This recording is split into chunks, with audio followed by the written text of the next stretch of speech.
respon ya. Mungkin teman-teman yang lain bisa diketik ya di kolom chat ya, kayak pengalaman teman-teman mungkin di bidang cyber atau juga ada beberapa teman-teman mungkin yang bekerja di bidang cyber security. Bisa di-share juga kayak ingin menambah ilmu apa sih atau ingin belajar apa sih dari dari hari ini gitu.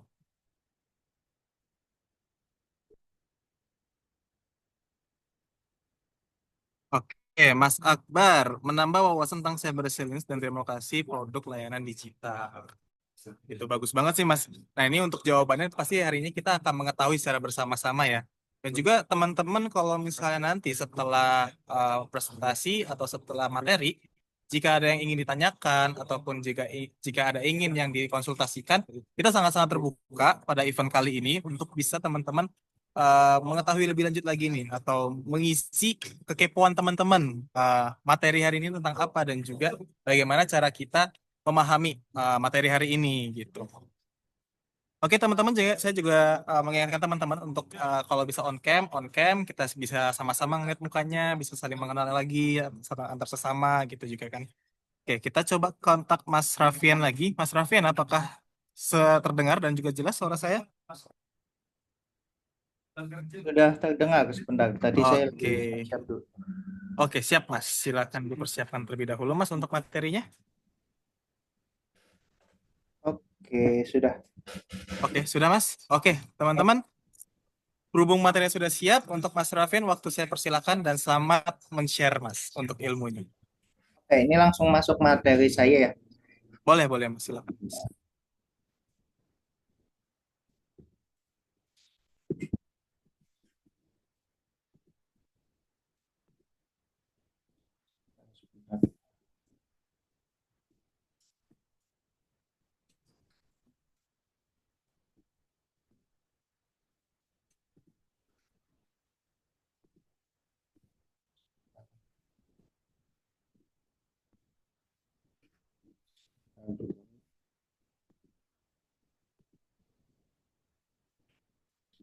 Ini udah kelihatan semuanya sebentar ini. Sudah Mas, sudah bisa terlihat untuk share screen-nya Mas.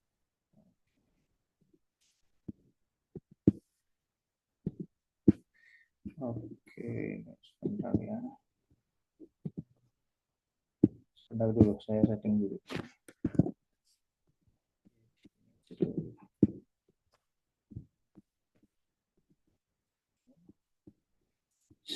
Screen di bagian sini. Di sini.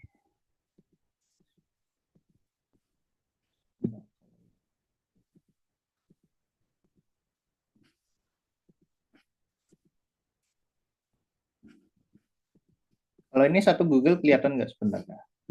Kalau ini kelihatan satu Google-nya.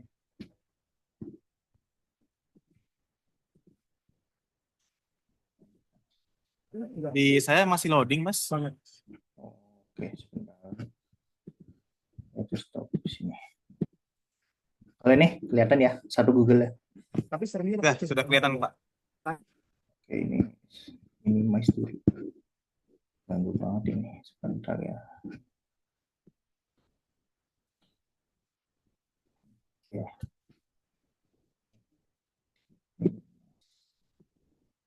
Oke, sip.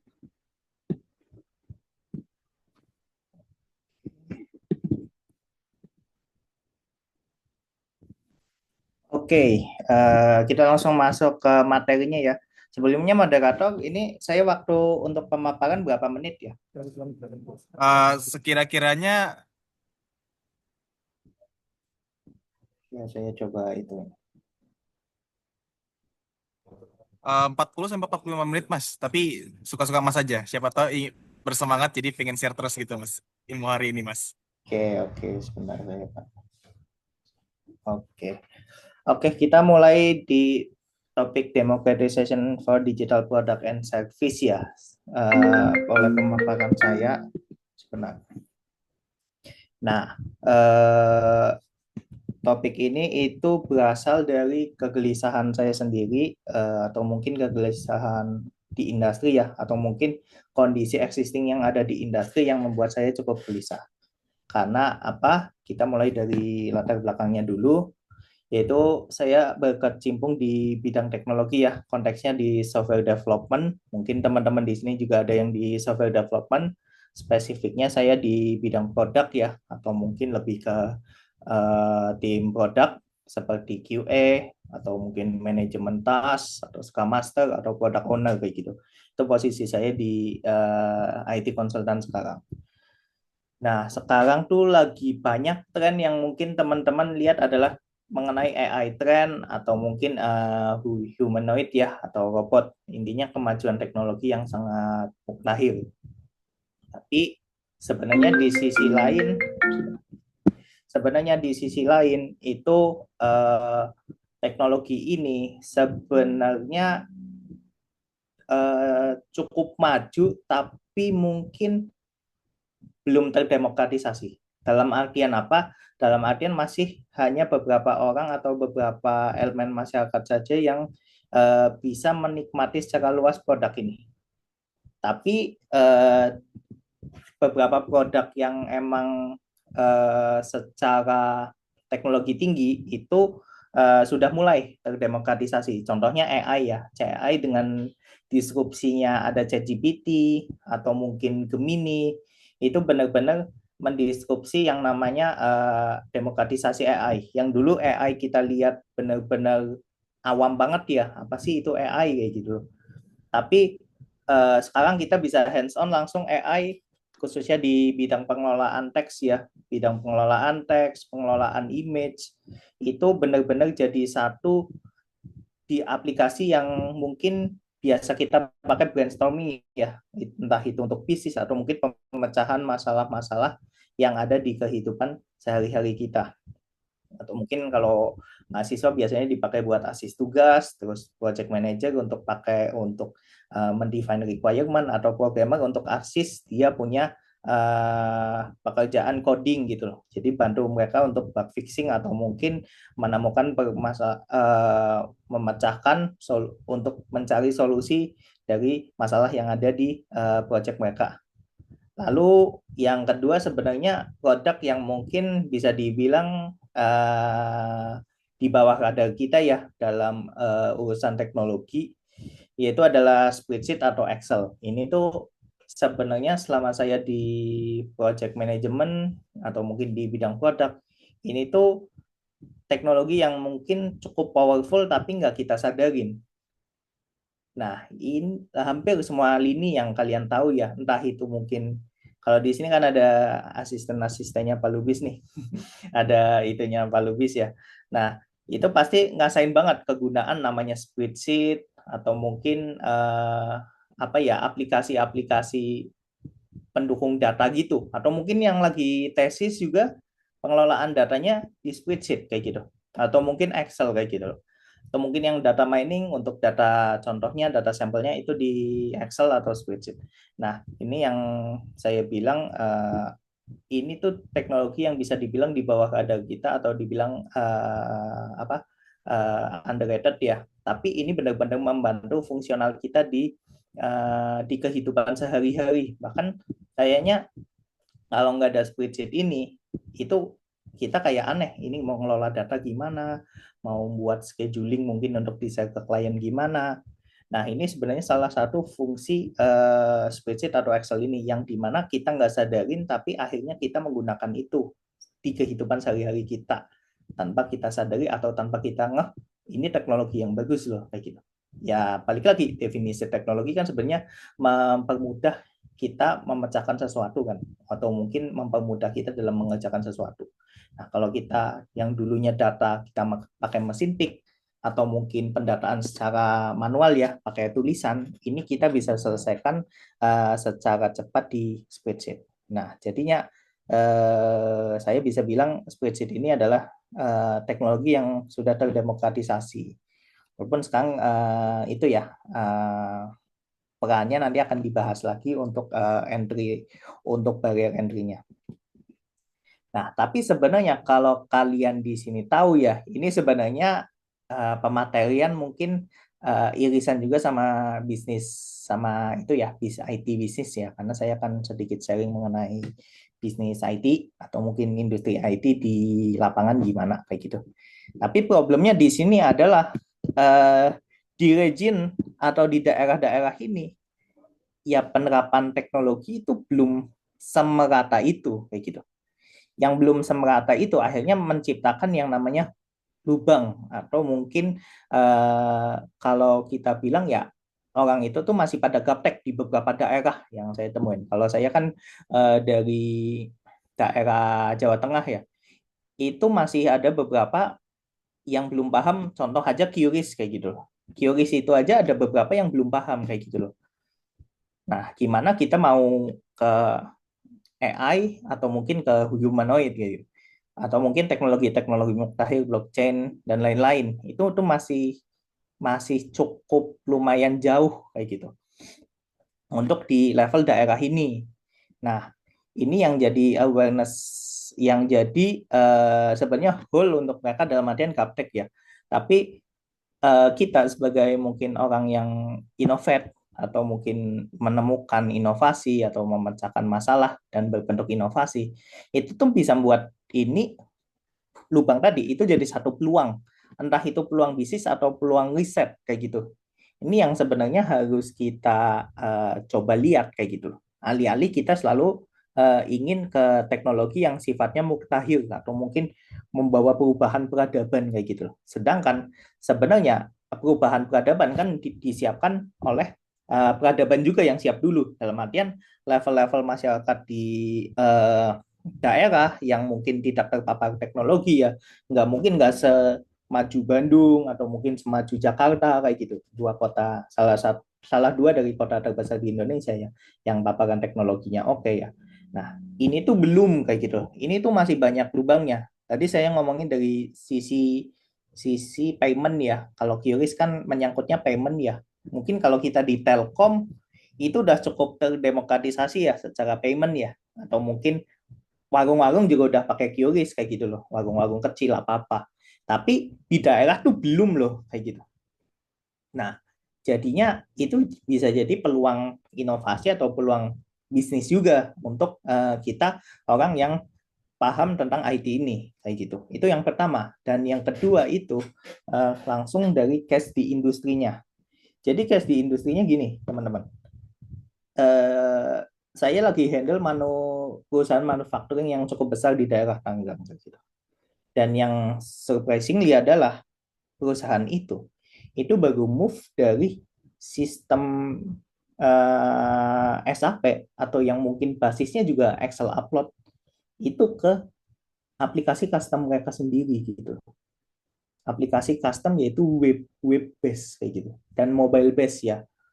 Nah, itu di sistem pergudangan kayak gitu. Dan ini tuh salah satu top company di Indonesia kayak gitu. Maksudnya ini perusahaan terkenal lah, manufacturing terkenal di Indonesia. Itu aja baru nerapin yang namanya warehouse management system. Kalau warehouse management system kan itu salah satu pecahan dari keilmuan supply chain ya. Nah, di situ saya langsung kayak dek kayak gitu loh. Mau bayangin, maksudnya ini company yang sebesar ini, manufacturing besar, yang produksi ya produksinya udah 24 jam lah shiftnya kayak gitu loh. Dan juga produksinya udah besar kayak gitu loh. Itu saja baru pindah dari katakan SAP atau spreadsheet base itu ke aplikasi custom. Nah, gimana yang maksudnya perusahaan yang mungkin manufacturing yang belum besar kayak gitu loh. Untuk mengelola purchase order, untuk mengelola purchase request, ini gimana nasibnya gitu loh. Dan sedangkan kalau yang besar aja masih masih ongoing untuk menerapin itu, berarti kan banyak ya peluang-peluang yang masih bisa kita tangkap atau yang masih jadi bisa jadi celah inovasi kita untuk nge-solve problem yang ada di industri-industri.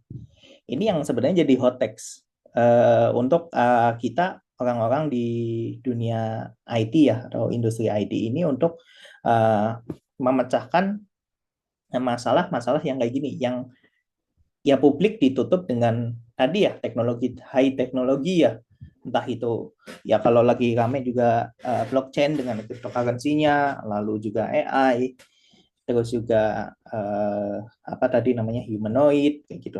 Tapi sedangkan kita nggak sadar kalau ada loh di daerah yang tadi saya state, dan juga di industri-industri itu tuh belum memainkan pengelolaan IT secara maksimal kayak gitu. Ini jadi di sisi lain dilema, tapi di sisi lain ya hot text juga buat kita bahwa ya ini masih ada kesempatan loh. Either kalian mau create suatu produk yang tadi ya basisnya mungkin kalau dari contoh saya adalah manufacturing, atau mungkin kalian mau buat produk yang sifatnya payment, itu tuh masih possible untuk entry kayak gitu.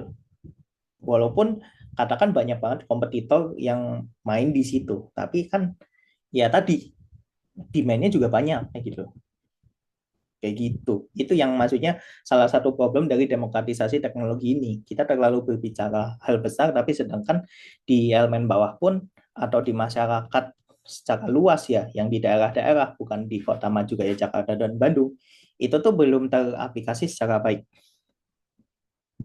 Nah, ini adalah salah satu bentuk idea ya, idea yang mungkin akan saya coba twist ya untuk teman-teman di sini bisa berpikir itu in the box kayak gitu, in the box tapi to out the box. Jadi kita cukup lihat nih, kita ada produk apa yang secara simple itu bisa dimanfaatkan atau mungkin udah ada di masyarakat, tapi sebenarnya secara pekan tuh belum banyak loh, atau mungkin masih banyak yang membutuhkan. Salah satunya tadi yang udah saya sempat singgung adalah warehouse management system. Karena ada beberapa yang memang secara pengelolaan itu masih basisnya ya spreadsheet kayak gitu, atau Excel di lokal gitu. Nah, ini yang jadi challenge nih, yang apalagi teman-teman yang punya keilmuan di supply chain management ya, untuk buat produk ini atau mungkin secara relasi itu harusnya masih oke banget untuk ngebuat namanya warehouse management system dengan web based aja dulu, terus pakai handheld lah untuk scanner lah. Nah, itu tuh bisa jadi kesempatan untuk teman-teman nih yang paham atau mungkin punya koneksi di warehouse, di bidang warehouse ini. Karena banyak tuh contoh kalau kalian ada di daerah Tanjung Priok ya, itu kan banyak warehouse ya. Itu bisa tuh kalian marketingin di situ, atau mungkin di Cikarang banyak produksi di situ, atau di Karawang kayak gitu. Itu kan banyak itu ya pabrik-pabrik industri ya. Nah, kalian bisa mulai masuk di situ kayak gitu. Nah, terus yang pertama, yang berikutnya itu ada company profile. Nah, company profile ini sebenarnya sangat-sangat simple ya kalau teman-teman tahu ya. Atau mungkin yang teman-teman yang satunya berasal dari informatika. Ini tuh sebenarnya simple. Kita cukup menyediakan company profile-nya saja, entah itu mau CMS apa gimana, itu tuh ya oke masuk ya, karena demand-nya itu ternyata selalu ada. Jadi setiap setiap apa ya namanya, setiap, karena saya kan buka freelance juga kan sama tim saya kan. Nah, itu company profile tuh orderannya salah satu yang paling banyak kayak gitu, karena beberapa company ya tadi mereka masih base sosmed, tapi mereka ingin turun di SEO Google yang otomatis di mana butuh company profile kan. Nah, itulah gunanya kita masuk sebagai IT solution. Nah, solusinya ya sesimpel untuk kita siapin aja template-nya, template desainnya, terusan juga CMS-nya, content management system-nya, kayak gitu. Entah itu basisnya mau WordPress atau basisnya mau apa, itu tinggal di sell ke business owner kayak gitu loh. Nah, ini yang mungkin salah satu produk yang mungkin kalian common ya, atau mungkin umum kalian dengar, tapi sebenarnya demand-nya tuh masih kenceng loh di masyarakat kayak gitu. Apalagi kalau kalian secara serius yang ngepasarinnya ya, law of attraction itu bakal jalan sendiri ketika kalian niat, oh ini company profile nih, belum kita bisa petain lagi sub-sub bisnisnya. Misal kalian pingin buat company profile yang sifatnya itu konstruksi atau perumahan. Nah, perumahan aja sendiri secara profit, secara itu berapa besarnya. Nah, kalian buat company profile-nya kayak gitu loh. Nah, itu bisa gede itu. Secara income-nya gede, tapi secara demokratisasi ya kalian juga mendukung untuk kemajuan teknologi. At least memang tidak membawa perubahan besar, tapi ya tadi yang saya bilang, ini mengatakan satu langkah ke depan kayak gitu loh. Nah, terus yang berikutnya itu live chat ya. Ini yang mungkin kalian udah common ya, atau mungkin udah sering dengar live chat kayak. Nah, ini juga sangat berguna banget, apalagi AI live chat ya, AI agent kayak gitu loh. Nah, kalau kemarin di salah satu website trading ya, saya cek juga itu udah bisa kalian tanya tuh pakai AI. Ini saya tunjukin salah satu contohnya. Nanti dulu sambil saya ingat lagi. Itu tuh eh, itu tuh udah bisa request kalian tuh mau langsung tanya hal basic, itu bisa ke AI agentnya aja kayak gitu. Tapi kalau hal yang mungkin cukup apa namanya personal atau mungkin cukup ribet dari segi proses penanyaan, itu bisa langsung sambungkan saya dengan agent yang beneran kayak gitu. Jadi nggak benar-benar ngilangin agent yang benerannya, tapi dibantu atau mungkin diasis dengan sistem uh, yang lebih otomatisasi kayak gitu, yaitu pakai AI kayak gitu. Dan itu tuh bayarannya benar. Coba ya, saya lihat. Uh,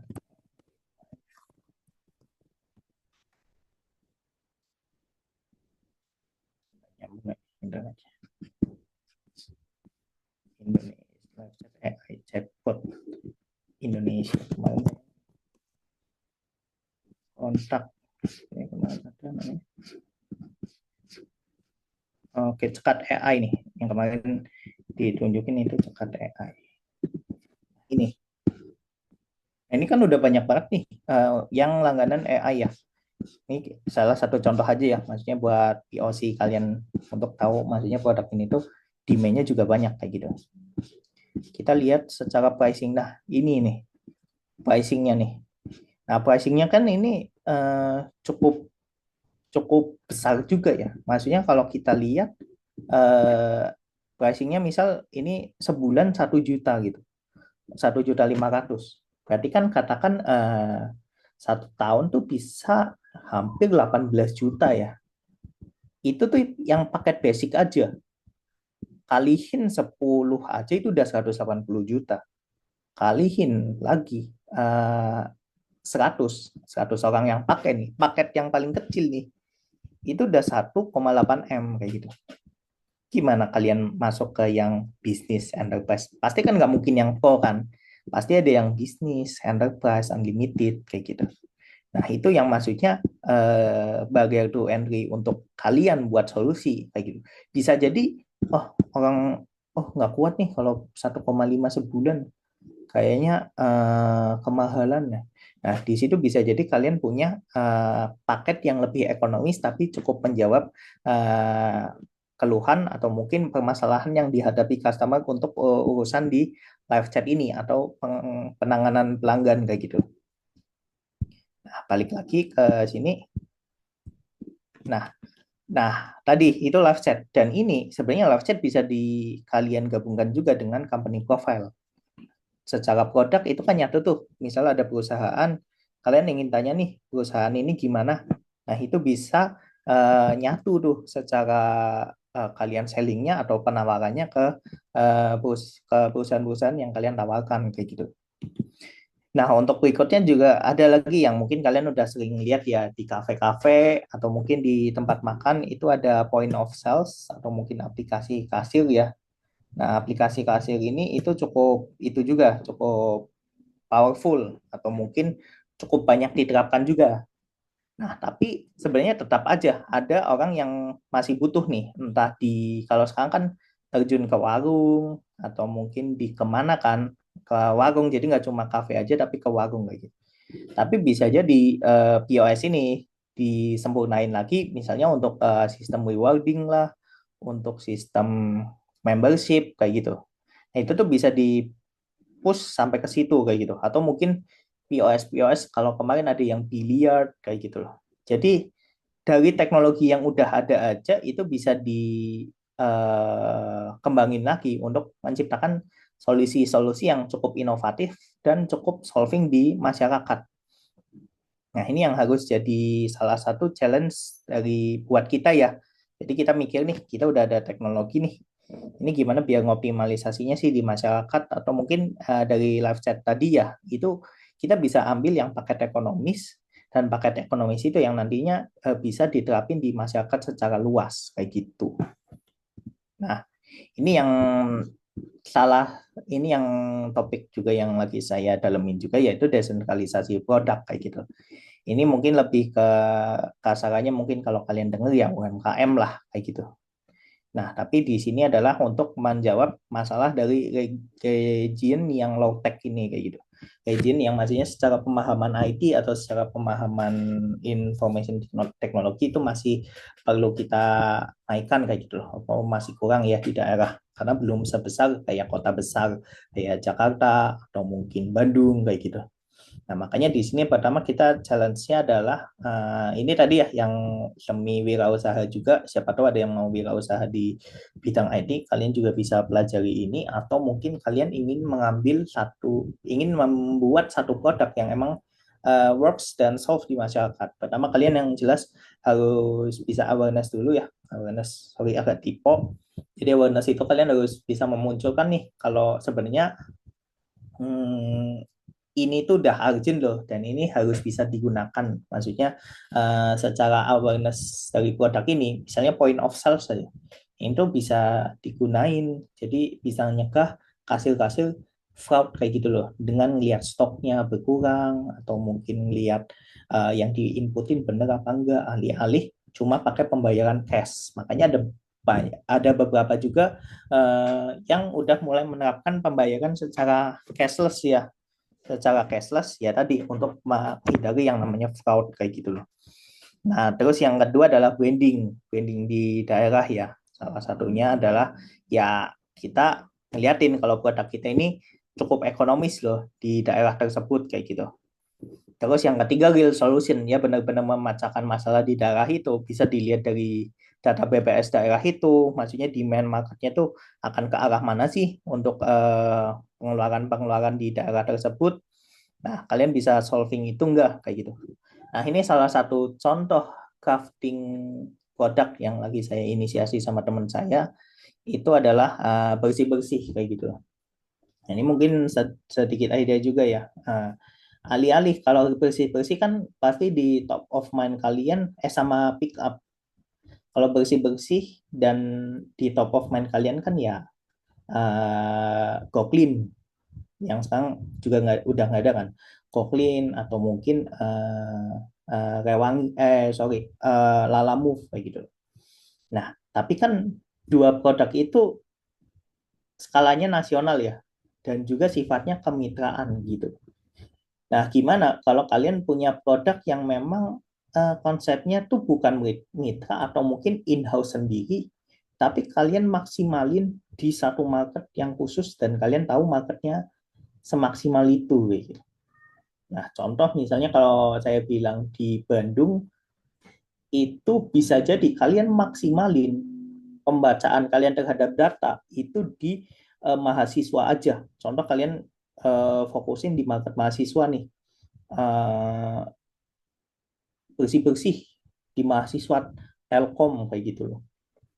Nah, itu seberapa banyak? Ada berapa berapa puluh ribu mahasiswa Telkom yang aktif kasarannya. Terusan habis itu kalian bisa tahu nih celah-celahnya. Oh nih kalau Lebaran pasti pada pulang nih, atau pas puasa liburan atau mungkin libur semester pada sepi nih kos-kosan. Pasti masih pada kos tapi ingin dibersihin. Nah, celah-celah kayak gitu tuh kalian masih bisa lihat. Nah, itu yang tadi saya maksud real solution ya. Kalian harus bisa ngebangun real solutionnya itu dari masalah-masalah yang ada. Tapi gak usah kita apa ya tadi ya, yang kalau menurut saya nggak usah kita terlalu ingin mengubah peradaban kayak gitu. Cukup kita lihat yang ada di kita aja. Mahasiswa Telkom nih, Telkom University itu ada berapa puluh ribu, kalian coba solve masalah kebersihannya, udah itu. Pasti secara produk produknya juga deliver, dan pasti banyak yang butuh itu. Itu baru ngomongin Telkomnya, bertahap makanya. Telkom, habis itu bisa jadi ada tim nih yang di ITB, ngait partner. Ya udah, yang di daerah ITB atau mungkin di kota kan banyak tuh, ITB, Unikom atau mungkin kampus-kampus yang lain kayak gitu loh. ada Unpas kayak gitu.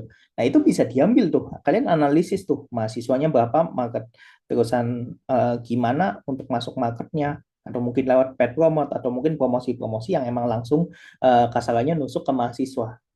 Nah, itu yang maksudnya jadi cukup kita berpikir yang ada di sekitar kita dulu aja ada masalah apa. Nah, kita solve di situ gitu. Nah, itulah yang dimaksud dari menurut saya cabang dari demokratisasi teknologi itu desentralisasi produk. Jadi produk tuh nggak harus wah dulu loh kayak gitu.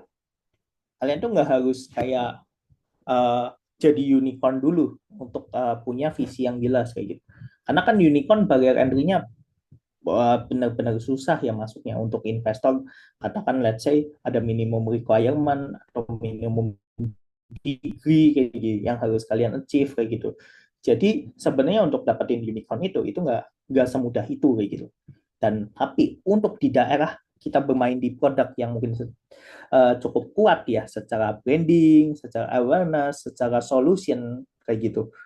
Itu kalian pasti oke gitu. Lebih mudah barrier to entry-nya daripada yang tadi ya yang sifatnya nasional. Bisa jadi ya kalian mentok di ide aja. Padahal ya banyak yang butuh. Kayak contoh nih, mungkin pengalaman saya pernah ngembangin juga di daerah saya. Itu kalian expect nggak kalau salah satu perputaran pick up paling banyak atau paling kencang itu ada di event KKN atau kuliah kerja nyata yang event pengabdian masyarakatnya mahasiswa. Itu saya juga nggak expect awalnya, maksudnya kok bisa kayak gitu, karena saya mikirnya tuh ya udah mahasiswa eh, apa namanya mahasiswa itu ya pindahan kalau pindah kos atau enggak pulang kampung kayak gitu loh. Nah, ternyata ada celah, ada banyak opportunity. Contoh tadi, kuliah kerja nyata kan mahasiswa ditempatin ke desa-desa ya. Ya, misal desa yang agak cukup jauh dari kota dan itu per kelompok kan ada 11 orang kayak gitu. Nah, 11 orang itu bawa bawa apa namanya? Bawa barang lah cukup banyak kan untuk persiapan di sana. Mereka nginep. Nah, itu yang jadi salah satu penghasilan terbesar juga atau perputaran terbesar di produk ini. Terus yang berikutnya adalah perputaran, bukan perputaran kalau ini. Ini insight produk baru, yaitu gudang kayak gitu loh. Nah, gudang ini itu ternyata dipakai mahasiswa untuk peralihan dia wisuda gitu. Kita pernah nggak sih barang kita di kos-kosan itu cukup banyak untuk dipindahin ke daerah. Tapi sebenarnya ya kita mau pindahin ke daerah, tapi karena mungkin kita udah kerja atau apa, bayar kos itu mahal kayak gitu. Nah, lalu kita siapin gudang aja untuk penitipan barang itu. Sebelum nanti, kan biasanya yang dari luar kota, itu bawa mobil kan rombongannya. Nah, itu biasanya baru dibawa tuh barang-barangnya, atau mungkin sekalian diurus ya, karena mereka cuti saat itu juga. Nah, itu tuh bisa jadi opportunity juga, karena banyak yang masa peralihan tuh, mereka nyewa gudang, let's say, after wisuda tuh sekitar berapa bulan kayak gitu. Yang dimana itu cukup lama kayak gitu. Nah, itu yang menurut saya salah satu opportunity juga. Kita nggak bakal bisa kuasain itu kalau kita cuma lihat kita langsung lihat di gambaran besarnya Indonesia. Misalnya kita pingin nih buat bersih-bersih se-Indonesia. Indonesia yang mana dulu nih? Banyak banget kayak gitu loh. Nah, itu yang maksudnya kita jadi akhirnya, wah kayaknya nggak mungkin deh, susah banget kalau ngomongin Indonesia kan.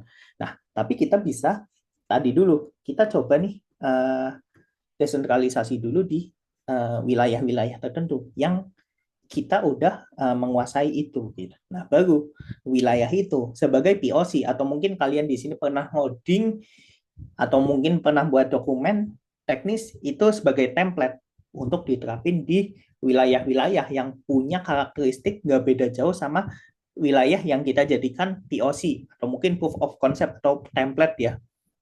Misal kalian udah nerapin di Bandung nih, kalian coba terapin lah di Depok. Di Depok kan ada UI, ada kampus apa kayak gitu. Nah, itu bisa. Atau mungkin kalian terapin di Jakarta Barat, itu kan ada BINUS ya. BINUS mungkin kalian bisa asumsi, oh ini marketnya kuat nih, karena mungkin bayaran swastanya juga cukup mahal. Nah, bisa jadi di sana secara pricing kalian bisa dapat tip atau apa kayak gitu.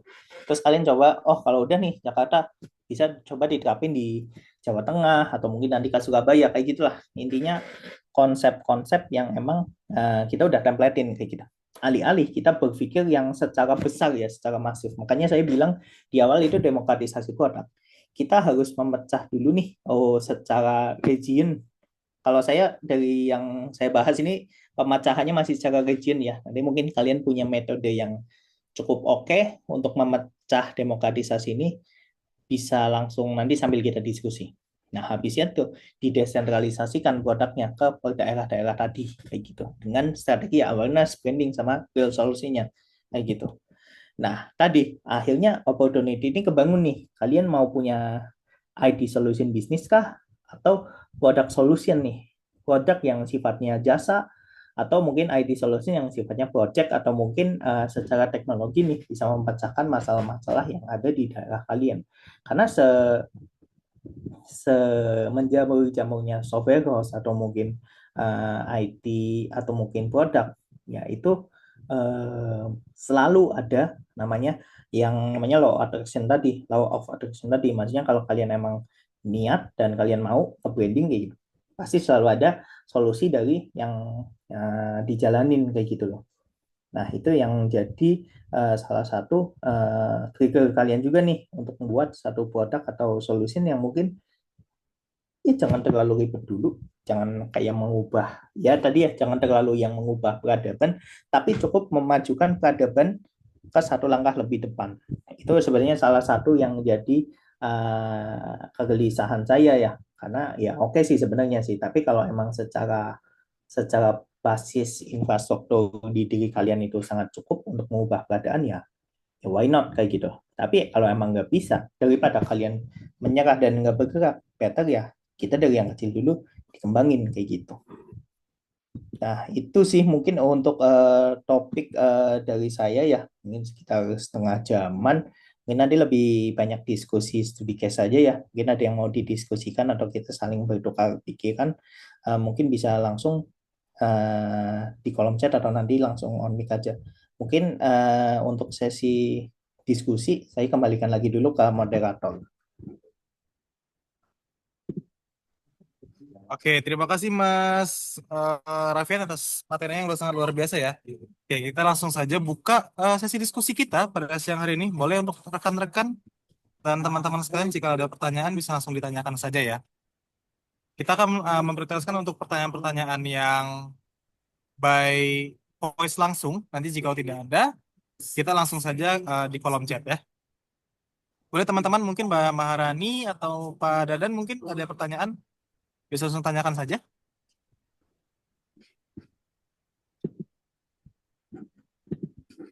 Oke, sepertinya belum ada ya untuk Mas Raffian atau mungkin kita bisa di merge aja ya nanti ya di akhir sesi kita satukan semua untuk Q&A-nya ya. Boleh, boleh. Oke, thank you Mas Raffian atas informasi dan juga sharing ilmunya yang pasti sangat insightful banget ya buat kita siang hari ini ya. Mungkin kita langsung next aja ke pemateri kedua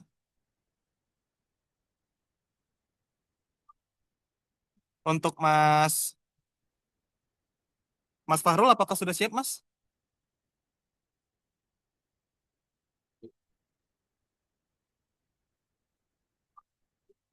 Oke, mungkin Mas Farulnya lagi sedang mempersiapkan diri ya.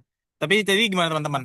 Apakah ada sesuatu insightful yang menarik gak dari Mas Raffian gitu? Mungkin ada tanggapan atau ada sedikit bercerita mungkin tentang materi atau ilmu yang dikasihkan Mas Raffian mungkin bisa lihat kolom chat ataupun juga bisa lewat Zoom ya teman-teman. Apakah ada?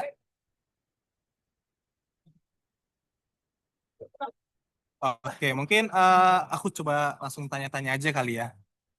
Maybe Mas Fauzan, gimana Mas? Apakah ada sesuatu yang menarik Mas dari materi Mas Raffian tadi Mas Fauzan?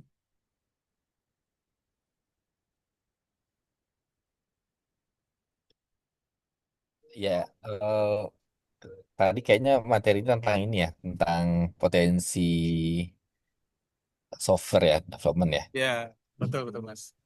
Ya menarik sih itu buat kita jadi punya apa? kira-kira apa aja yang bisa kita kembangkan atau kita kita kerjakan di di tempat-tempat tertentu gitu ya. Ya, oke.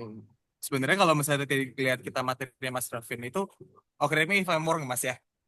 Kalau aku tadi nangkapnya itu lebih ke arah bagaimana cara melakukan digitalisasi itu dari hulu ke hilir ya, Mas ya. Dari atas sampai ke bawah gitu ya. Oke, mungkin Pak Dadan, nah ini Pak Dadan udah angkat tangan nih. Gimana Pak? Ada sesuatu yang mau tanyakan atau ingin memberikan kesan gitu Pak?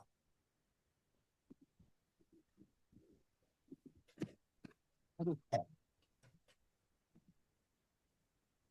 Belum di unmute Pak? Sorry, sorry. Iya. Saya mungkin agak-agak baru datang di tengah-tengah. Cuman tadi yang kalau tidak salah, ya itu kan ada Mas Raihan. Mas apa tadi? Mas Raffian Pak. Oh, Mas Rafian, sorry, maaf. Mas Rafian kan yang apa mengembangkan bersih-bersih itu dalam konteks sebagai kayak seperti startupnya. Dan kita tahu kan mungkin sudah jadi rahasia umum kalau untuk startup itu kan pasti membakar uang lah. Image-nya itu membakar uang biar uh, terdistribusi si aplikasi ini ke semua orang, bisa dikonversi jadi sebuah produk yang bisa menguntungkan. Nah, dalam kasus di bersih-bersih, apakah ada proses seperti itu atau ini berdasarkan demand yang sudah ada banyak, jadi tinggal bikin aplikasi, jadi semuanya terkoneksi langsung, jadi langsung langsung untung gitu, langsung BM-nya langsung dapat gitu, langsung untung apa impas lah, bisa bisa secara organisasi, secara perusahaan bisa bisa memutar organisasinya, apakah seperti itu atau seperti apa dalam dalam bersih bersih ini, dalam perusahaan bersih bersih ini, mungkin itu sih pertanyaannya. Oke, Pak Dadan, mungkin oke, makanya tadi mungkin saya sempat jelasin itu mengenai yang tadi ya, kita cukup memajukan satu peradaban ke satu langkah lebih depan, alih-alih kita membuat sesuatu yang sangat-sangat wow kayak gitu, atau mungkin mengubah peradaban kayak gitu. Makanya kalau dari saya jujur pas awal untuk memulai itu sebenarnya tidak terlalu butuh untuk yang namanya bakar duit, karena kita kan konsepnya desentralisasi, yaitu tujuan utamanya adalah akuisisi market sebesar mungkin di daerah tersebut. Jadi kalau saya Hmm. ada satu kampus besar di Purwokerto namanya Universitas Jenderal Sudirman, itu tuh Hmm. mahasiswanya ribuan kayak gitu loh. Dan kampus itu memicu banyaknya tumbuhnya UMKM lokal ya, dari makanan dan lain-lain. Nah, otomatis jasa juga harusnya bisa masuk kan. Nah, saya mikirin di Hmm. sini ya. Nah, makanya secara strategi marketing pun itu sebenarnya cukup simpel, cukup pakai saling share atau mungkin paid promote aja. Bahkan paid promote pas itu ada namanya paid promote ospek universitas, yaitu ada 130 orang yang ngeblas kayak gitu. Untuk Hmm. atau mungkin 130 sampai 150 dengan modal cuma eh, 100.000 mungkin, atau 70.000 sampai 100.000. Itu modal yang cukup murah, dan convert to salesnya, convert to sampai jadi orderan itu bisa ngasilin lumayan, 15-an mungkin kayak gitu. Maksudnya yang itu yang bisa dijadiin potensi. Kenapa kita pilih awalnya triggernya mahasiswa itu karena itu yang maksudnya udah secara demand tuh secara supply secara demand itu ada gitu, tinggal supply yang bersih bersihin ini ada nggak kayak gitu, atau dari pick up-nya. Sedangkan kalau saya lihat jasa-jasa bersih-bersih itu kata-kata ya langsung nargetin ke orang-orang yang kasarnya secara ekonomi menengah ke atas, tapi jarang yang narget ke mahasiswa yang mungkin mahasiswa menengah ke atas, atau mungkin tadi ya lewat-lewat event-event yang bisa kita lihat kayak gitu. Jadi sebenarnya kalau masih di daerah itu nggak terlalu buang uang sih, lebih ke gimana Hmm. kita cover idenya pinter aja. Contoh kayak marketing gitu. Sebenarnya kan kita bisa buat satu badan hukum, terus kita ngembangin talent yang fokus marketing di situ. Misalnya kita hire anak intern di mahasiswa tersebut. Anak internnya bisa mempromosikan bisnisnya juga, tapi dia juga dapat ilmu. Itu kan salah satu strategi marketing, salah satu strategi kita dapat human resource-nya untuk memarketingkan, tapi kita juga dapat tenaga marketingnya juga kayak gitu. Jadi itu jadi satu paket yang yang bisa dibilang cukup ekonomis dengan budget yang kita keluar nggak banyak untuk satu anak intern, tapi dia bisa bantu promosiin ke teman-temannya. Itu udah masuk konsep ke promosi ke dia positioningnya sama hampir sama kayak key of opinion leader atau mungkin influencer tapi mikro, sangat-sangat mikro, khusus di misalnya dia di jurusan uh, ilmu komunikasi nih angkatan 2000 berapa, itu kita tarik intern, otomatis ya pasti anak-anak di jurusan itu tahu kayak gitu, dan itu kita posisi ke banyak kayak gitu. Jadi secara untuk mulai pasti keluar modal pasti ada, tapi kalau kasarannya sampai bakar mungkin enggak ya, karena emang Hmm. konsepnya belum yang sampai ke investor level vendor capital kayak gitu. Tapi untuk sebagai UMKM start sebagai inovasi produk itu tuh sangat bisa. Dan satu yang dikuatin kan sebenarnya yang mahal sebenarnya SOP. Kalau SOP-nya udah kuat, bagus secara belief, ada koordinator lapangan yang mastiin kalau tidak ada fraud atau nol fraud lah, kita nggak boleh sama sekali ada fraud, itu bisa sampai ke customer. Karena kan ujung-ujungnya kalau kita bedah lagi. Ini tuh bisnis yang emang ya jual-jualan kepercayaan, menang-menangan kepercayaan antara Hmm. kompetitor satu sama kompetitor lain. Jadi gimana yang lebih dipercaya, itu yang dibeli kayak gitu. Mungkin lebih berat di brandingnya ya kayak gitu. Kalaupun ada bakar uang, marketing itu jadi salah satu modal paling besar kayak gitu, Pak Dadan. Hmm. Oke, oke. Terima kasih. Ini berarti strateginya regional ya. Jadi ke daerah dulu. Jadi tidak langsung nasional langsung mencakup semuanya, tapi diambil ke kebutuhan-kebutuhan yang ada di daerah. Lalu nanti dihubungkan gitu antar daerah itu, misalkan Purwokerto terus dengan Bandung, mungkin dengan Bogor misal atau kayak gitu seperti itu ya, Pak. Ya, Betul, Mas. yang punya mungkin secara customer segmennya mirip. Contoh kayak Hmm. tadi saya bilang sih kalau Purwokerto ya pasti dekatnya Jogja sama Semarang kayak gitu. Atau Hmm. Solo kayak gitu. Nah, baru Oke, oke. kalau ke Jakarta kan pasti PR lagi tuh. Soalnya beda banget kan Hmm. secara Hmm. behaviornya dan kompetitornya udah banyak kayak gitu. Hmm. Kayak gitu Pak Oke, Dadan. oke. Oh, ya, terima kasih Mas Oke, Revian. sama Pak Dadan. Oke, terima kasih Pak Dana atas pertanyaannya dan juga sharing ilmunya dari Mas Rafian.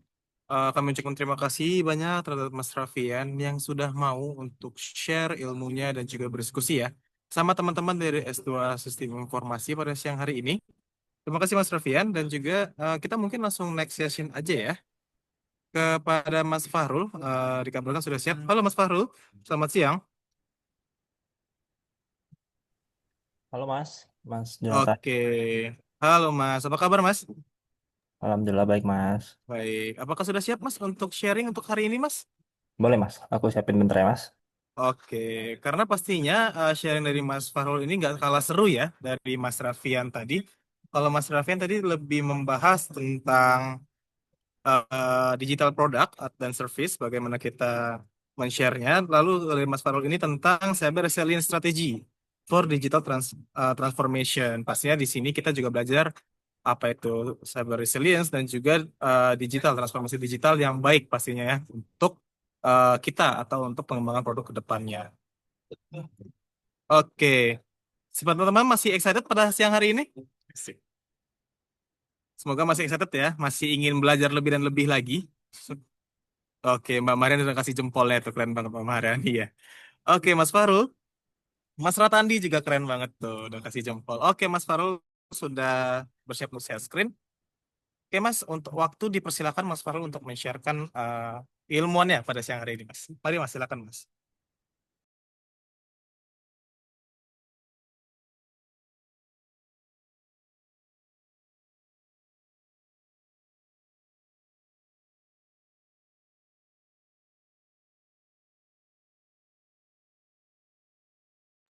Assalamualaikum semuanya, selamat siang. Baik, kali ini kita akan bahas tentang Cyber Resilience Strategy for Digital Transformation Maritime Transportation. Boleh nih. Uh, jadi mungkin kita banyak bahasan tentang teori ya. Kalau misalkan nanti ada hal pertanyaan teknis, kita bahas secara dalam lagi ya. Oke, Oke, mungkin kenapa sih dunia maritim itu jadi sangat jadi pilihanku untuk membahas tentang cyber solution. Kebetulan aku bekerja di sektor maritim juga, makanya yang aku lihat di sini adalah sistem teknologinya harus selalu berjalan dengan baik ya. Jadi masalahnya tuh serangan cyber nih hari hari ini nggak mencuri data saja, tapi juga cyber serangan cyber tuh bisa menghentikan operasional gitu, bisa menghentikan pelabuhan, bisa menghentikan ekonomi nasional. Makanya eh, bukan hanya untuk mengamankan sistem, tapi kita memastikan layanan publik itu tetap berjalan lancar meskipun serangannya terjadi. Nah, makanya itu disebut dengan cyber resilient. Oke, mungkin perkenalan singkat, saya Muhammad Farus Fitra, kerja sebagai security engineer di PT Pelni, terus sebagai dosen dan peneliti juga. Kebetulan jadi dosen tamu di Telkom University Jakarta, beberapa bidang keahlian dan sebagainya. Mungkin ini perkenalan singkat kita. Kalau misalkan ada yang nanya status, Mas Raffian tuh jomblo tuh. Mungkin ada Mbak dan Mbak-mbak yang ini. Mas Raffian tuh jomblo tuh, Mbak. Teman gua waktu kuliah, Mbak. Oke, kita lanjut ya. Kita lihat tentang global cyber security situation saat ini. Kalau kita lihat dari perkembangan dunia saat ini, serangan cyber itu naik sangat cepat ya.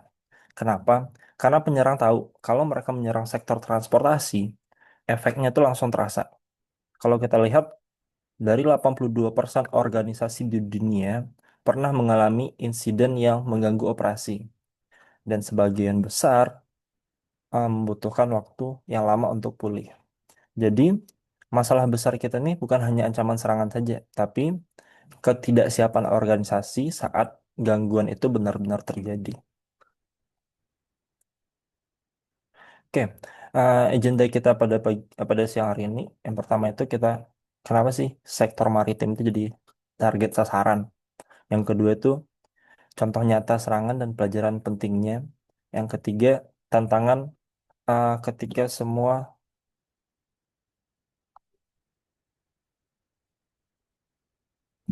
wah ada yang konfirmasi ternyata Mas Raffian udah ketemu sama keluarganya, nggak jadi Mbak, nggak jadi jomblo. Yang ketiga itu tantangan ketika semua sudah serba digital. Yang keempat tuh, dan pada akhirnya apa sih strategi cyber resilient yang tepat? Coba kita belajar tentang fakta globalnya, tapi kita fokus juga ke dunia nyatanya. Oke, selanjutnya, kalau kita lihat dari contoh nyatanya, waktu real cyber incident di maritim industri, kalau kita lihat dari kasus Mars tahun 2017, Mars itu adalah salah satu ini ya, salah satu perusahaan transportasi laut juga. Ada kontainer dan juga dan ada juga kapal juga. Dia kena serangan NotPetya gitu. Itu malware, itu menghantam semua komputer dan server mereka. Hasilnya 100 lebih pelabuhan di dunia itu berhenti total. Bayangkan betapa hektiknya saat itu. Dari pemesanan kapal sampai logistik semuanya itu berhenti. Lalu kalau kita lihat di 2023 di Jepang itu ada di pelabuhan Nagoya, Port of Nagoya itu terkena ransomware. Padahal pelabuhan itu kan penting untuk logistik otomotif ya. Dan tampaknya juga terasa nasional. Yang lebih menegangkan itu ada kapal yang kehilangan komunikasi satelit akibat serangan di 2024. Artinya keselamatan juga dipertaruhkan. Jadi jelas kalau kita lihat serangan cyber itu dampaknya di dunia maritim itu sangat terasa. Karena kalau di kapal itu kalau kita buat berhubungan untuk ke dunia luar itu kita membutuhkan komunikasi via satelit ya. Contohnya misalnya dari satelit Leo, Geo, Tomeo dan sebagainya gitu. Tergantung dari kapal yang apa yang mereka gunakan.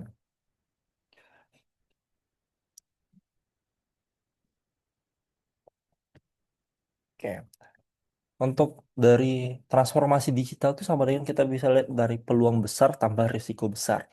Kenapa peluang besar dan risiko besar yang kita bilang transformasi digital itu? Karena transformasi digital itu ibaratnya dua sisi mata uang. Kita bisa operasional lebih cepat, kita bisa lebih efisien, kita bisa monitor kapal secara real time, tapi kita juga bergantung pada sistem digital. Dan percayalah, sistem digital itu pasti tiba-tiba bisa berhenti. Masalahnya, tidak semua organisasi itu siap buat menghadapi saat itu terjadi. Karena organisasi saat ini itu kebanyakan cuman push untuk menjadi transformasi digital lebih dan lebih gitu. Kalau kita lihat 80% keberhasilan serangan yang sebenarnya bukan karena teknologinya buruk, tapi karena pemulihan operasional yang tidak siap. Kalau kita lihat dari digital backbone-nya dari maritime transportation, sekarang banyak alurnya. Mulai dari tiket, mulai dari navigasi, mulai dari keamanan di kapal termasuk CCTV, logistik, hingga komunikasi satelit pun itu semuanya based on online gitu. Kalau ada satu aja yang jatuh, ya efeknya kemana-mana tuh. Jadi kalau digitalnya berhenti, ya operasionalnya juga berhenti itu. Itu kenapa ya? Itu kenapa digital continuity itu wajib jadi prioritas kita gitu. Makanya di kapal tuh ada yang namanya security maritim dan sebagainya. Apa yang harus dipersiapkan firewall dan sebagainya. Itu juga menjadi tolak ukur atau concern yang harus kita terapkan. Oke. Kalau kita lihat dari tantangan tata kelolanya, mungkin Bapak Ibu semuanya, fakta pentingnya itu terkait ketika serangan itu terjadi, seringkali bukan teknologinya yang panik duluan, tapi manusianya dan organisasi yang biasa bingung nih. Siapa sih yang ambil keputusan? Apa yang harus kita dahulukan terlebih dahulu gitu? Apa tetap beroperasi atau berhenti gitu? Nah, cyber resilience itu dia memastikan kehadirannya untuk keputusan itu tetap berjalan meskipun sistemnya terganggu gitu.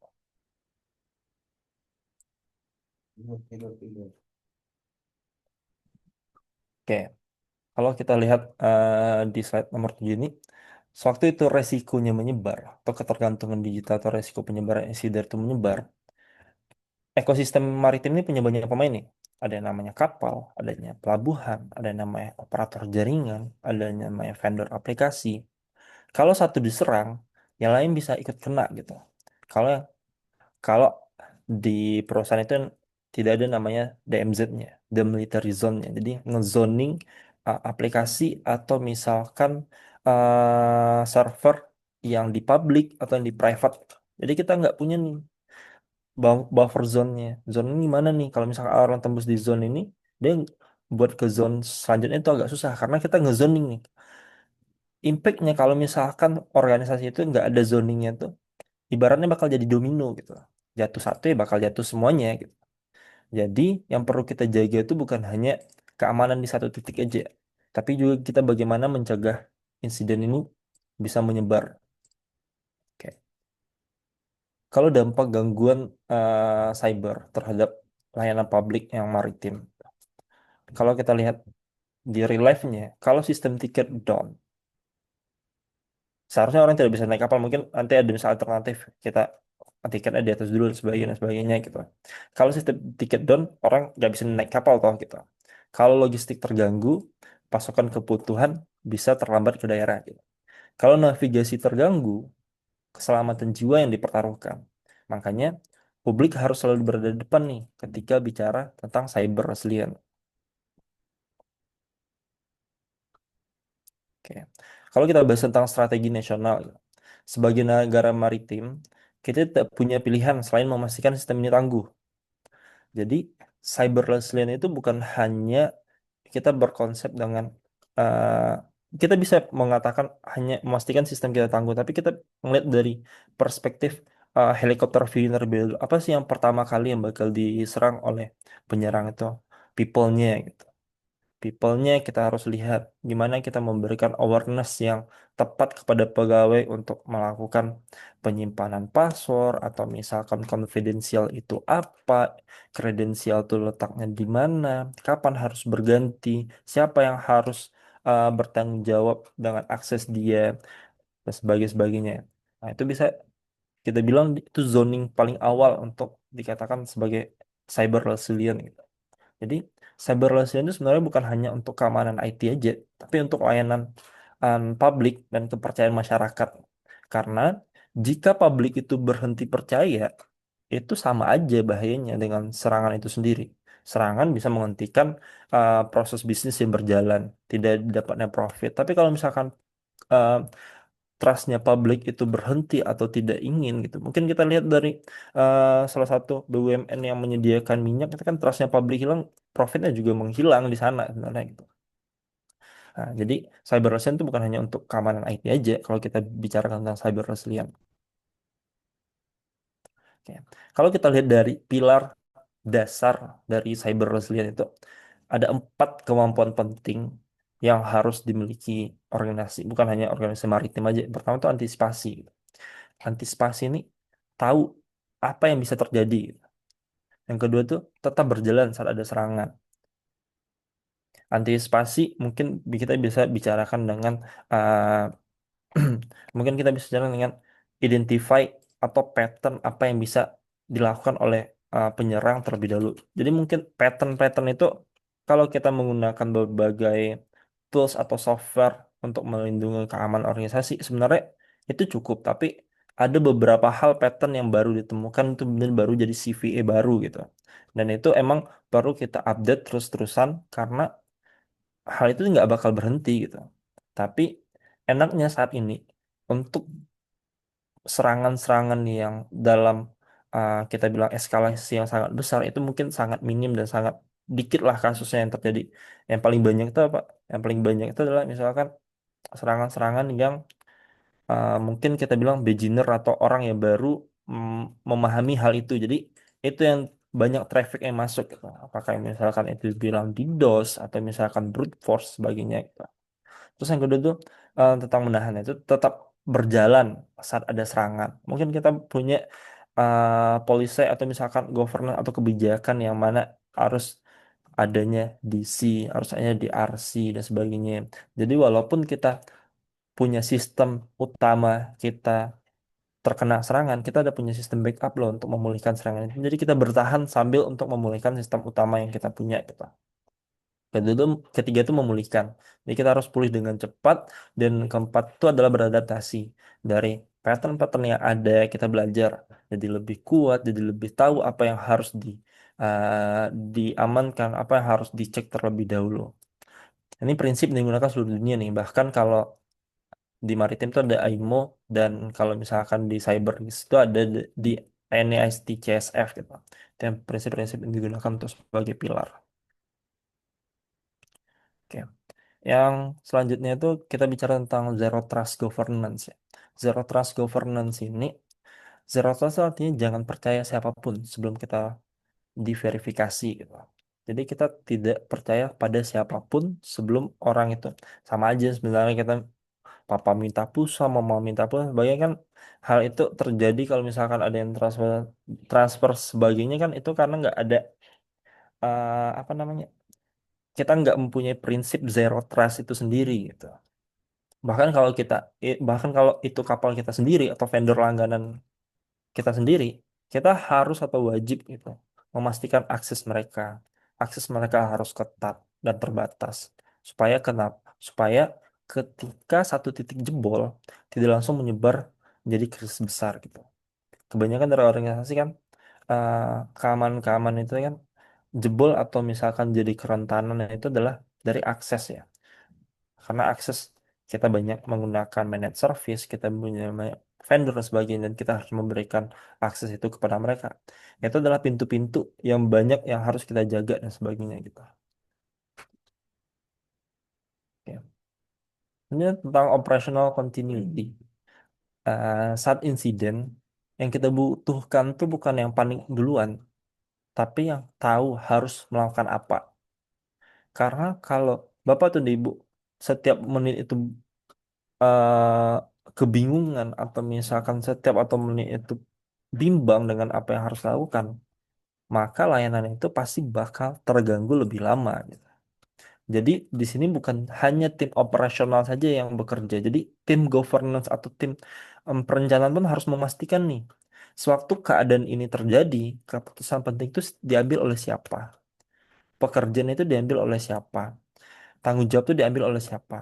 Bahkan sampai ketika digitalnya pun sedang bermasalah gitu.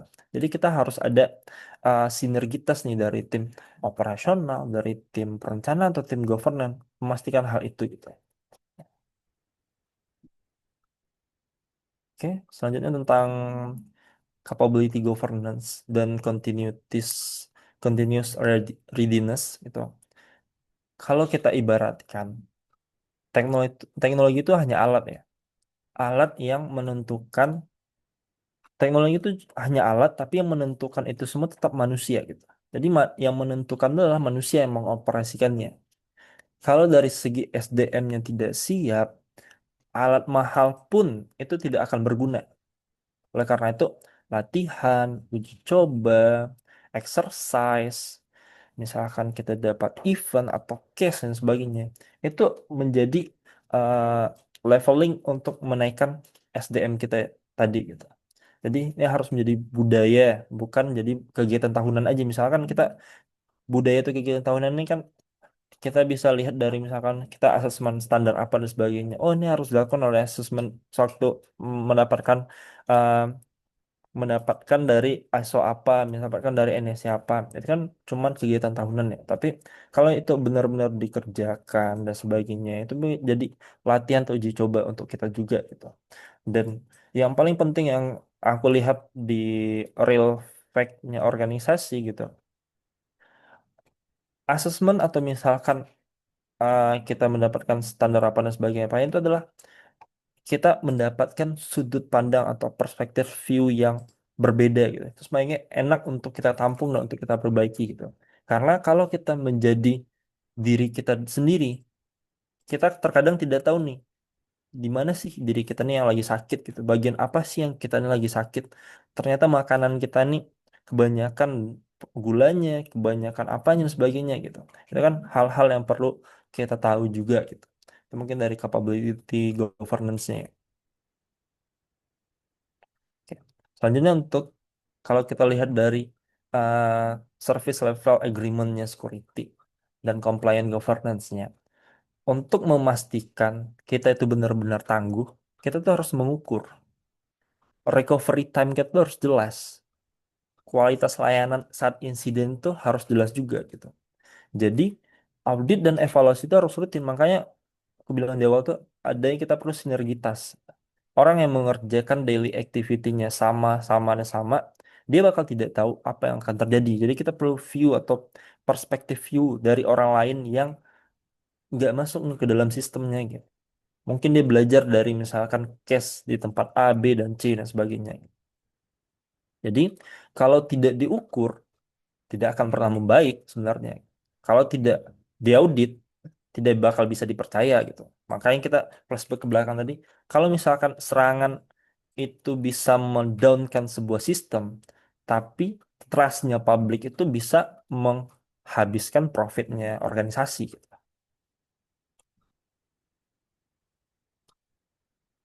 Oke. Selanjutnya kalau kita lihat dari incident response-nya dan public communication governance-nya, sebenarnya komunikasi itu sama pentingnya dengan pemulihan sistem. Komunikasi-komunikasi seperti apa? Komunikasi kita yang pemegang sistemnya dengan user kita, atau misalkan klien kita. Kalau informasi itu membingungkan, pasti publik panik nih. Kalau misalnya teman-teman lihat, misalkan kemarin nih kejadian Cloudflare yang tiba-tiba down dan sebagainya. Kalau misalkan informasi itu membingungkan, publik panik gitu. Nggak bakal menggunakan Cloudflare gitu. Masih banyak pilihan-pilihan lain yang bakal digunakan. Kalau informasi itu lambat, publik bisa marah gitu. Jadi kita harus tahu nih siapa bicara apa dan kapan bicara gitu. Karena menjaga kepercayaan publik pun itu bagian dari resilience sesungguhnya, gitu.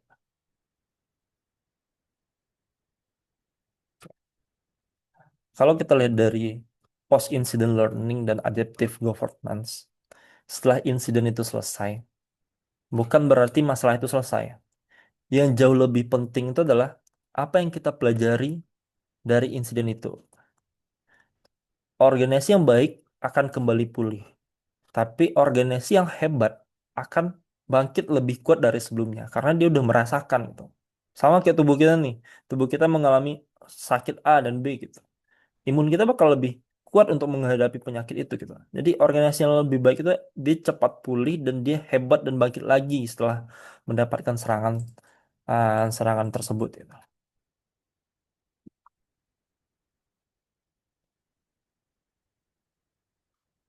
Kalau kita lihat dari digital sovereignty-nya atau kita menjaga kedaulatan kita di bidang maritim, salah satunya mungkin di era transformasi ini, kedaulatan digital itu artinya adalah keputusan tetap di tangan kita, bukan perangkat yang memutuskan, bukan vendor kita yang menentukan nih, tapi otoritas nasional kita.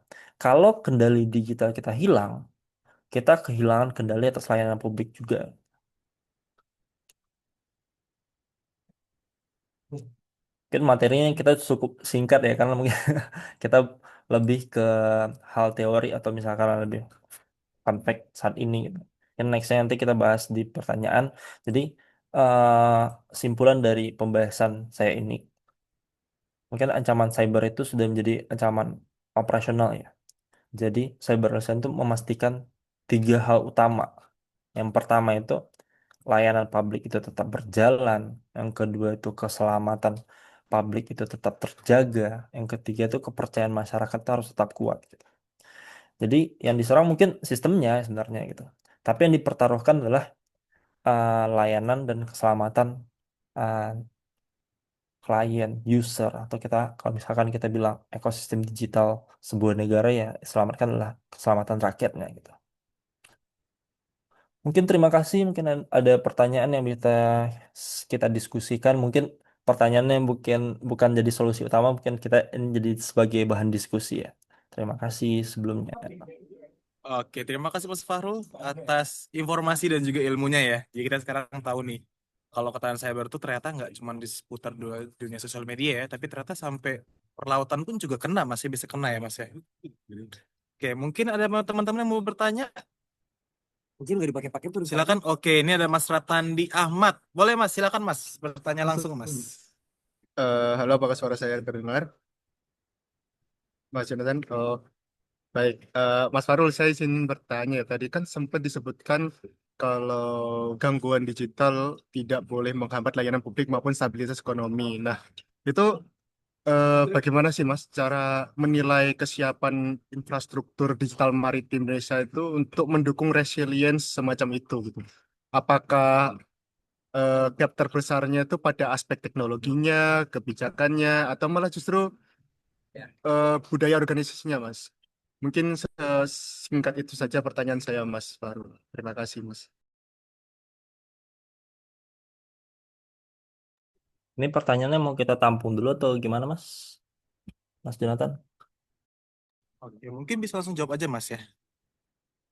Biar nggak kepo-kepo banget semuanya gitu. Oke. Boleh Mas, silakan dijawab dulu Mas. Ulang lagi pertanyaan tadi ya. Jadi pertanyaan tuh gangguan digital tuh sebenarnya apakah tidak boleh mengganggu operasional ya? Apakah misalkan menilai kesiapan infrastruktur digital, bagaimana nih menilai kesiapan infrastruktur digital ya? Apakah hanya dari aspek teknologi atau misalkan dari hal lainnya gitu? Jadi sebenarnya kalau kita menilai dari aspek, kalau kita menilai apakah gangguan digital itu, kalau kita lihat dari organisasi, apakah sebuah organisasi itu udah mature atau belum gitu. Maka kalau kita lihat dari penilaian itu mungkin kita bisa beri dari 4 aspek utama ya. Atau misalkan kita lihat dari readiness assessment-nya. Pertama itu kita lihat dari teknologi yang terlebih dulu.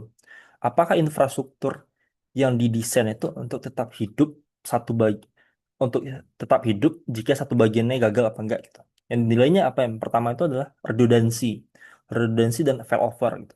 Redundancy dan failover ini kan dia membuat sebuah apabila gagal satu, maka ada satu lagi yang backup gitu. Itu bisa berdampak pada networknya, pada servernya, pada satelitnya dan sebagainya gitu.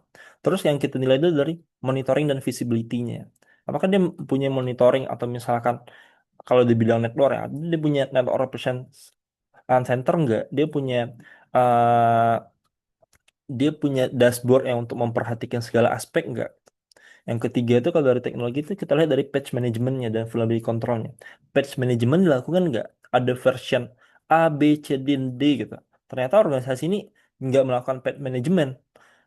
Karena kenapa? Karena mungkin dia nggak sanggup nih untuk mengubah sistem yang A ke sistem yang B. Karena ada beberapa tuh. Itu banyak terjadi pada server misalkan tuh. Kalau kita misalkan ngerubah dari mengubah version dari PHP-nya dan sebagainya. Karena PHP kan versionnya kalau kita naikkan ada beberapa yang nggak digunakan di PHP baru dan sebagainya gitu. Ya, kita bisa lihat dari patch manajemennya. Ada nggak vulnerability control di dalam gitu. Kalau misalkan dia terkena ransomware, ada nggak protectionnya? Kalau uh, dari seginya ada nggak dia punya backup isolasi, dia punya ADR-nya gitu. Terus itu yang perlu kita lihat dari teknologi ya. Makanya kita indikatornya itu ada namanya RTO dan RPO. RTO itu apa? Recovery Time Objective. RPO itu apa? Recovery Point Objective gitu. Kalau kita lihat dari proses tata kelolanya, apa sih yang harus tahu dilakukan saat gangguan itu terjadi? Yang pertama, kalau yang dari tata kelola itu yang paling penting itu incident response plan-nya.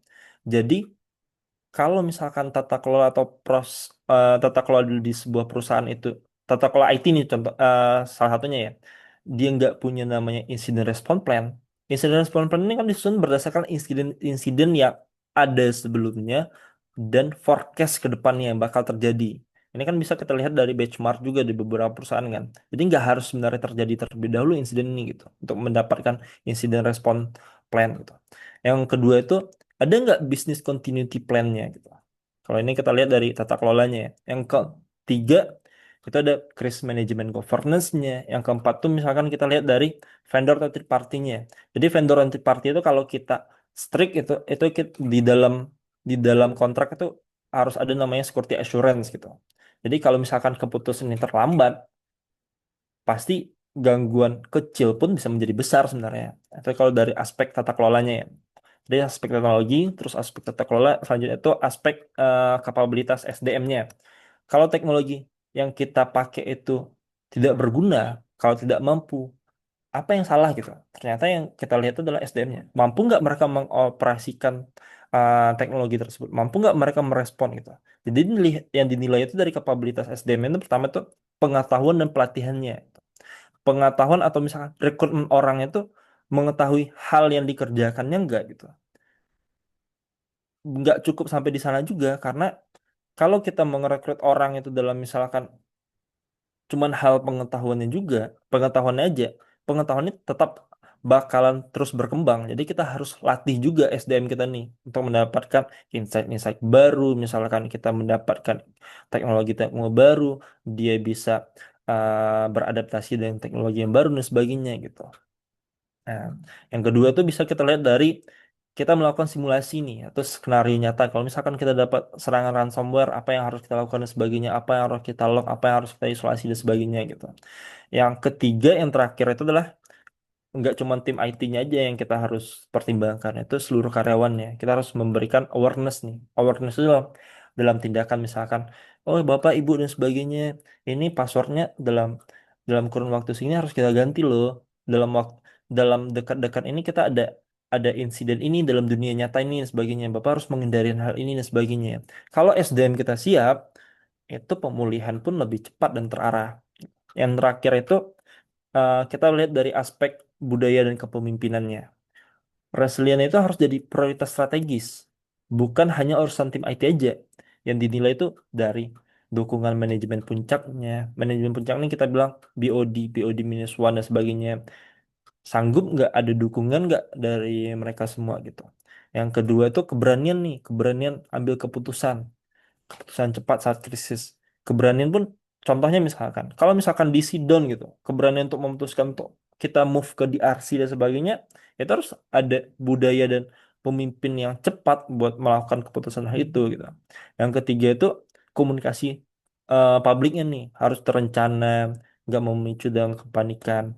Kalau budayanya pasif, pasti semua eh, semua apapun insiden yang bakal kita terima pun pasti bakal jadi lambat saat insiden itu terjadi gitu. Kalau Mas ngecek based on standar global, Mas mungkin bisa ngecek dari NST CSF yang sekarang udah 2.0 kalau nggak salah itu ya. Itu bisa mengukur tentang skor kapabilitas security dan resiliennya. ISO 22301 itu bisa mengukur tentang maturity business continuity-nya. Terus ada Mitri Attack, itu bisa tentang ngecek exposure-nya terhadap teknik serangannya. Keempat itu bisa cek di, kalau misalkan bagian maritim ya, itu ada di ENISA Maritime Guideline itu. Itu kesiapan sektor transportasi lautnya gitu. Jadi banyak yang harus kita perhatikan sebenarnya kalau misalkan kita bilang siap, sebuah organisasi siap atau sanggup. Tapi kalau kita lihat secara luasnya, ya nggak ada yang benar-benar sanggup juga untuk menahan semuanya gitu. Jadi ringkasnya itu infrastruktur digital itu dikatakan siap itu sewaktu dia tetap bisa menopang layanan publik nih, meskipun terjadi deh gangguan besar pada sistemnya gitu. Gitu sih Mas. Oke, terima kasih Mas Fahrul atas jawabannya yang sangat teknis dan juga sangat rinci ya. Untuk Mas Tandi, apakah sudah terjawab Mas pertanyaannya? Seharusnya sudah ya. Alhamdulillah sudah Mas Yonatan. Baik, Terima baik. kasih Mas Fahrul. Oke, selanjutnya Mas, kita ada pertanyaan dari kolom chat dari Mas Akbar Habib. Izin bertanya, mengingat maraknya penggunaan sosial media saat ini, sejauh mana fenomena oversharing atau exposure informasi berlebih oleh individu dapat menjadi suatu faktor serangan yang menggradasi postur cyber resilience organisasi tempat mereka bekerja. Boleh Mas Farul bisa dijawab Mas? Sakit banget loh. Badangnya.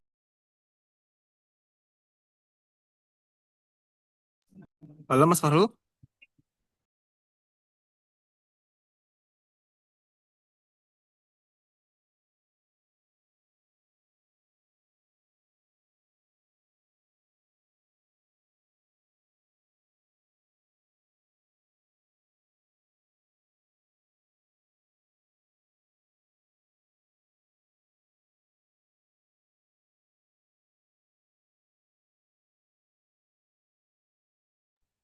Oke, ini mungkin Mas Farulnya sedang disconnect ya atau terganggu jaringan.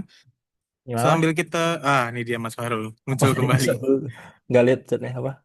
Ya, tadi ada pertanyaan Mas, mengingat maraknya penggunaan sosial media saat ini, sejauh mana fenomena oversharing atau exposure informasi berlebih oleh individu dapat menjadi faktor serangan yang mendegradasi postur cyber resilience di organisasi mereka tempat bekerja, Mas.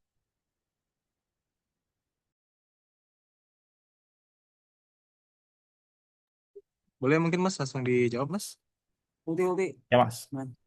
Oke. Berarti tadi apa ya tentang oversharing ya? Oversharing jadi faktor. Gimana ya? Ya, betul Mas. Oversharing menjadi cyber resilience di tempat mereka bekerja. Kakak. Oke Mbak yang nanya, atau Mas yang nanya tadi ya. Kalau kita lihat dari mengapa sih oversharing itu berbahaya ya?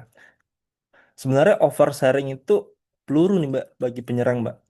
Kenapa kita bilang peluru ya Mbak ya? Ada satu teknik namanya OSINT. OSINT itu kita nge-crawling data-data yang ada di media sosial, yang Mbak punya dan sebagainya.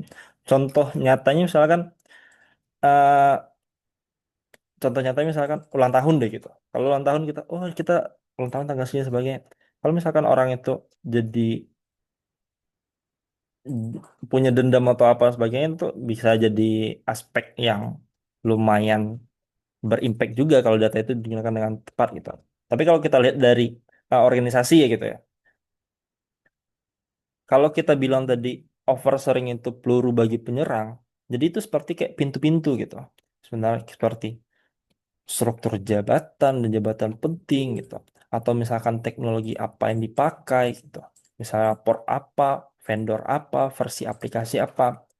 Makanya kalau misalkan teman-teman semua kita ke data center kita nggak diperbolehkan untuk memfoto perangkat-perangkat yang ada di sana gitu. Karena kenapa? Kita kalau misalkan orang tahu, oh dia pakai aplikasi ini, dia pakai server ini dan sebagainya gitu. Itu kalau misalkan orang yang tidak bertanggung jawab bisa menggunakan data itu menjadi berbahaya sebenarnya gitu. Jadwal operasional apa misalkan kalau misalkan dari sektor maritim misalkan jadwal operasional apa? Jadwal misalkan kapal, pelabuhan misalkan atau misalkan kapan dia docking dan sebagainya. Saya ingat cerita nih dari Prof Muharman. Prof Muharman pernah nanya saya, bro, gitu. Kalau lu misalkan dapat data nih ya, data simple misalkan, ada perempuan dan laki-laki, lu dapat data kapan perempuan itu banyak yang datang di mall tersebut nih, dia cerita di Malaysia nih ya, kapan perempuan itu banyak dia di mall tersebut dan kapan laki-laki banyak di sana gitu. Waktu saat itu gue nggak tahu nih apa emang data data kan cuma data jenis kelamin ya kan nggak penting-penting banget sebenarnya itu. Ternyata data jenis kelamin tuh Prof. Marwan bilang nih ternyata di hari Jumat itu banyak tuh lebih banyak perempuan daripada laki-laki yang datang ke mall. Apa yang terjadi insidennya itu? Ya itu adalah misalkan pencurian, pemerkosaan karena kan perempuan semua gitu. Nah, jadi data-data seperti itu sebagai peluru nih gitu. Jadi bagi penyerang itu. Semua itu bisa kita kalau dari POV-nya penyerang itu bisa disusun tuh jadi recognizes map gitu. Jadi dia bikin peta nih, peta target yang lengkap nih. Jadi misalkan dia bakal nargetin A atau misalkan organisasi A dia bikin recognized map-nya gitu. Itu bisa terjadi juga sebagai orang security di organisasi itu kalau misalkan dia bisa memetain sendiri gitu ya, recognized map-nya itu gitu. Nah, terus yang kedua tuh kalau bagi penyerang tuh dia pasti bikin social engineering blueprintnya sebelum dia melakukan. Jadi ini kalau kita bicaranya kita mau menjadikan satu serangan itu ngedownin semuanya gitu. Nah, kalau misalkan kita cek ya, kalau kita misalkan kita cek dari industri maritim, ada yang namanya di koloni maritim itu ICE ya, ada situs kayak pelacakan kapal. Biasanya itu sifatnya sih public broadcast itu. Jadi kalau penyerang itu bisa monitor tuh pola operasional, waktu serangannya, waktu serangannya kapan dan sebagainya, kemana arahnya gitu. Jadi ada kasus di mana operator pelabuhan itu diserang nih karena struktur IT-nya tuh mereka dipublikasikan dalam PDF misalkan, waktu tender misalkan itu. Dan itu bisa digunakan nih buat hacker untuk menentukan kapan sih bakal diserang gitu. Sebenarnya kan sangat sederhana untuk uh, mempublikasikan data-data tersebut gitu. Tapi efeknya itu yang bakal fatal gitu. Makanya kalau misalkan dari organisasi kita perlu ada yang namanya nge-review nih file apa atau data apa yang bakal kita kasihkan itu kepada asesor, auditor atau misalkan apapun itu. Dan itu bisa kita kasih ini juga ya, marking juga ya. Ini digunakan untuk apa dan sebagainya. Jadi kita tahu nih data ini uh, buat digunakan untuk apa gitu. Nah, terus jadi kalau kita lihat dari kalau kita ngukur nih ya, kalau kita ngukur dari risiko oversharing gitu, oversharing ini itu ada beberapa banyak untuk pendekatannya itu yang ku bilang tadi di awal itu. Kita bisa mengukur itu via OSIN. Apa OSIN itu kita lihat dari OSIN exposure score-nya gitu. Yang pertama jumlah informasi publik sensitifnya berapa banyak. Kalau kita ngukurnya organisasi atau perusahaan ya, level detail teknis yang terpublikasi. Ketiga itu misalkan kemudahan kita buat menghubungkan informasi itu jadi skema serangan gitu. Yang keempat itu kita lihat dari potensi itu dampaknya pada operasional. Itu bisa jadi insight bagi perusahaan. Hal ini di, harus dibatasi, data ini harus di keep aja dan sebagainya. Jadi semakin banyak informasi publik itu pun semakin besar risiko serangannya. Gampangnya gini deh, kalau gampang misalkan teman-teman, kalau misalkan kita lihat dari Menq Purbaya kan lagi hype-hypenya IHSG gitu, IHSG 8.500 dan sebagainya, IHSG to the moon dan sebagainya. Informasi sensitif misalkan ada akuisisi gitu. Dan misalkan rank isu gitu. Itu kan pasti naik itu sahamnya gitu ya. Hampir sama juga dengan ini gitu. Jadi kalau misalkan itu dalam hal kebaikan, kalau ini dalam hal misalkan pemetaan penyerangan gitu. Jadi kalau kita lihat dari strategi atau mitigasi apa yang harus bisa dilakukan kalau untuk pribadi dan organisasi nih, yang pertama itu kebijakan ya. Pasti awal dasar itu bukan di sistem atau teknologi kita yang punya dan sebagainya. Itu tuh pasti di awal itu kebijakan. Kebijakan apa? Kebijakan information classification gitu. Jadi information classificationnya kita harus jelas nih apa yang bersifat biasa, apa yang bersifat rahasia, apa yang bersifat terbatas gitu. Terus kalau untuk pegawai nih, kita harus memberikan awarenessnya terhadap apa? Tentang sosial media hygiene gitu. Gimana dia memberi kita memberikan karyawan nih. Ini ada beberapa loh yang nggak boleh dipublish gitu. Ini ada beberapa loh yang nggak boleh diberikan yang hanya internal kita yang punya gitu. Nah, terus kita lihat dari review publikasi juga. Jadi sebelum dokumen itu dirilis oleh sebuah organisasi, kita harus review dulu sebelum dirilis gitu. Kalau misalkan dalam bidang network atau misalkan infrastruktur gitu, sanitasi metadata dokumennya harus kita cek juga seperti nama server kita, IP kita, lokasi kita, user siapa aja yang menggunakan dan sebagainya gitu. Itu yang harus dimitigasi untuk level organisasi dan individu gitu. Jadi serangan itu nggak dimulai dengan teknologi yang canggih aja. Misalnya serangan itu seringkali dimulai dari tempat yang banyak kita bicara yang di tempat yang salah sebenarnya. Jadi oversharing itu bukan masalah komunikasi. Jadi oversharing itu adalah masalah ketahanan cyber juga gitu. Mungkin teman-teman bisa bisa gunakan oversharing itu di apa namanya di lingkungan masing-masing kan kalau kita terlalu oversharing ke teman tentang oh kita melakukan ini bla bla bla sebagainya gitu. Itu kan bisa jadi tersebar juga dari serangan juga bagi kita sendiri gitu. Sama aja ibaratnya dengan ketahanan cyber gitu. Itu Mas. Oke, terima kasih Mas Fahrul atas jawabannya. Mungkin untuk Mas Akbar apa sudah terjawab Mas? Atau ada hal lagi yang ingin ditanyakan? Oke, sepertinya sudah terjawab ya Mas Akbar Habib. Oke, mungkin teman-teman ada yang mau bertanya lagi? Jika ada satu pertanyaan, dua pertanyaan, kita masih mempersilahkan deh. Pertanyaan terakhir. Oke, mungkin ada yang mau bertanya lagi?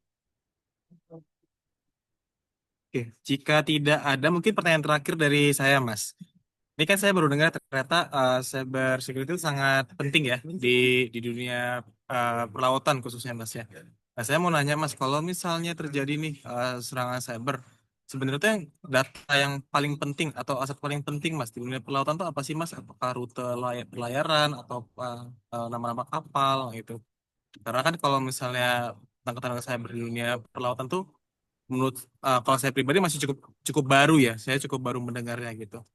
Sepenting apa sih Mas data-data yang ada di perlautan itu sendiri Mas sehingga kayak ketat banget nih untuk cyber security-nya Mas. Oke. Mas. Contohnya paling gampang itu jangan deh kita bilang data deh Mas ya. Kita bilangnya link gitu. Kalau di kapal itu kan dia punya kalau dulunya dia pakai satelit ya. Satelit itu ada satelit GEO, MEO dan LEO gitu. Itu tergantung dari orbitnya ya. Dulu kan banyak menggunakan satelit GEO nih, satelit GEO gitu. Terus sekarang pada akhir-akhir ini ada yang kita mungkin sebut merek yang LEO misalkan kayak Starlink dan sebagainya mungkin yang dari itu LEO ya, orbitnya LEO gitu.